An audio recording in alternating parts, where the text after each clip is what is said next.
guys? This is Robert from TheFloatLife. Super stoked to talk about this new product that's coming out. A new 5-inch hub. What is so new about it?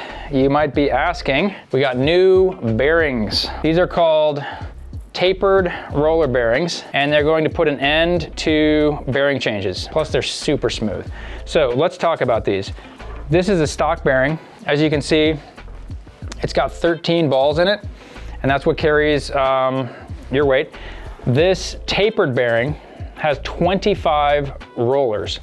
So as you can imagine, the load rating on these is like way up. It's like 3 times the rated load of a standard bearing. And not only that, it's rated for both a radial load, which is the normal riding load, but also they can take sideways load, axial load, which you'll experience in extreme situations on a one wheel. Standard bearings are not really designed for side loads so much. They can handle it, but it's not really what they're made for.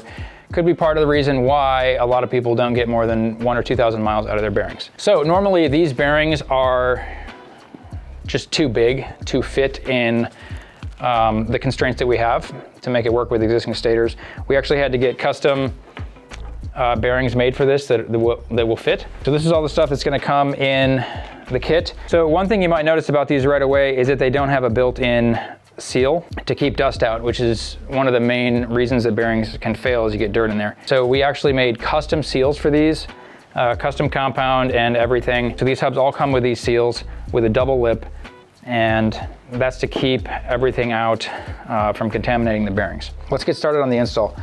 One thing you're gonna have to do because of that dust issue is make sure everything is completely clean. So we're gonna use this brand new XR Classic stator for this example. But yeah, any kind of like little bits of dirt and dust that could get into the bearing, you roll that around a few million times and your bearings are gone. This is the race of the bearing. The outer race comes already pressed into the hub for you. These you have to install, same as a normal bearing. Let's go ahead and put these on.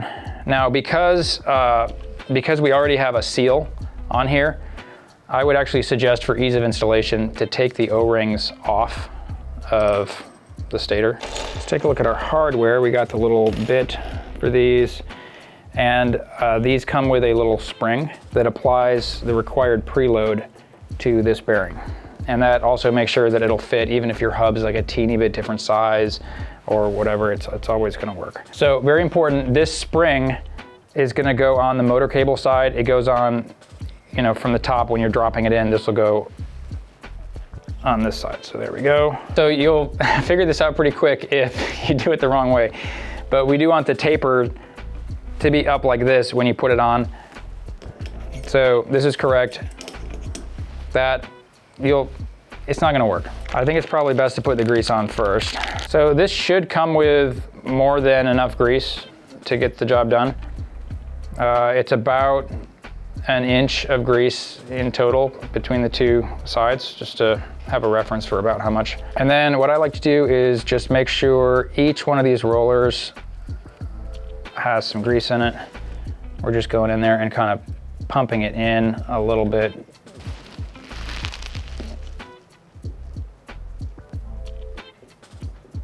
Oop.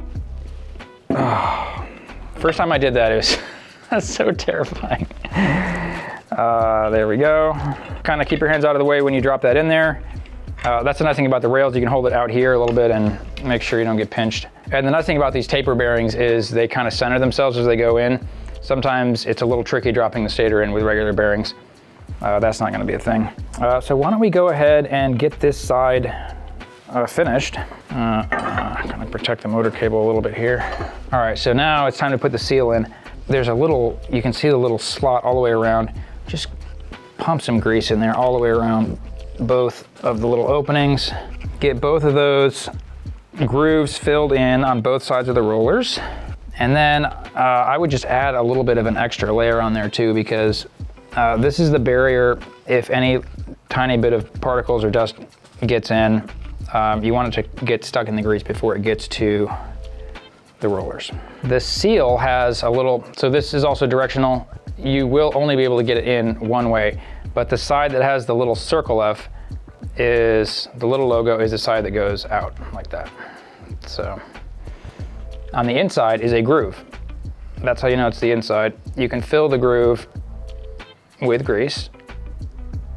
There we go. And then I also put some on the inside in between these two lips of the seal. These seals we tested for 2,000 miles with spraying dust on them constantly.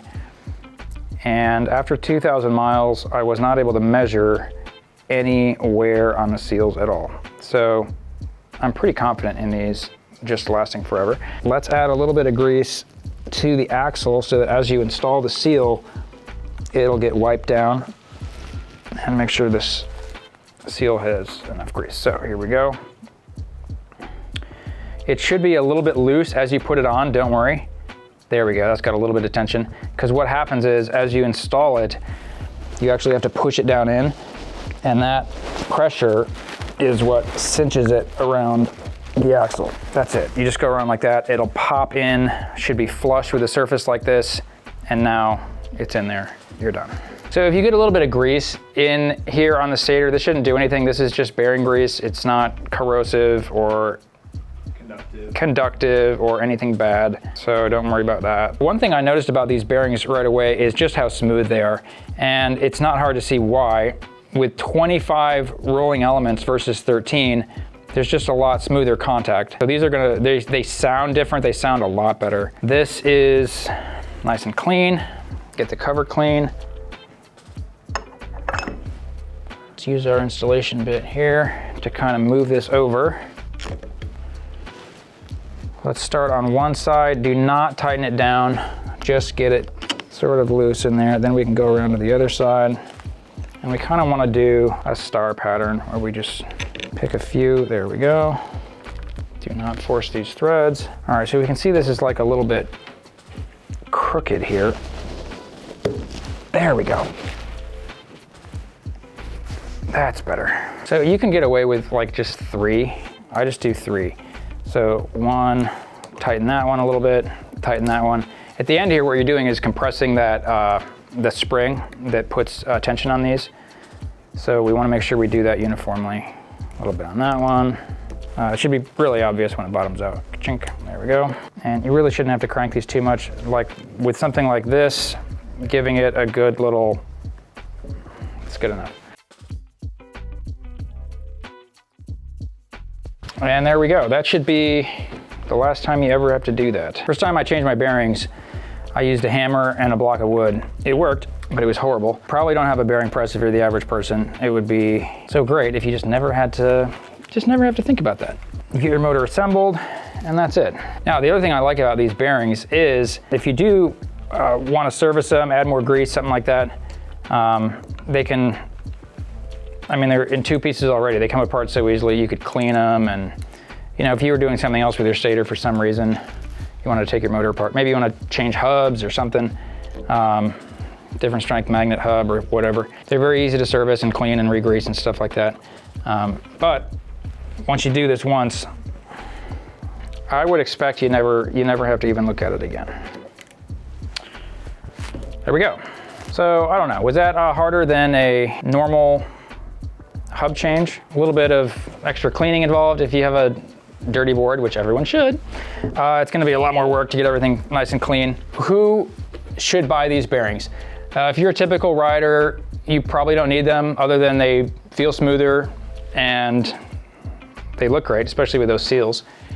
If you ride hard or you just simply never wanna have to deal with bearings ever again, you put a lot of miles on your board, you just don't wanna ever worry about it, then you want to upgrade to these tapered bearings. They are so extremely overrated in terms of load. I think it's like 10,000 pound load for these, which means you can abuse them forever. If you're not really doing anything crazy on your board, you're not putting a lot of miles on it, maybe you're a commuter or something, probably your stock bearings are gonna run just fine. I would at least keep riding them until they wear out. But this is gonna be for the ultimate, the bearings that never fail, for people who are gonna put the most load on it, the most extreme, it's gonna be for you.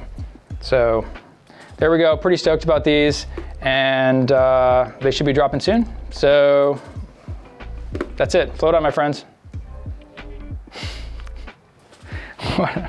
What else? I feel like I must have missed something.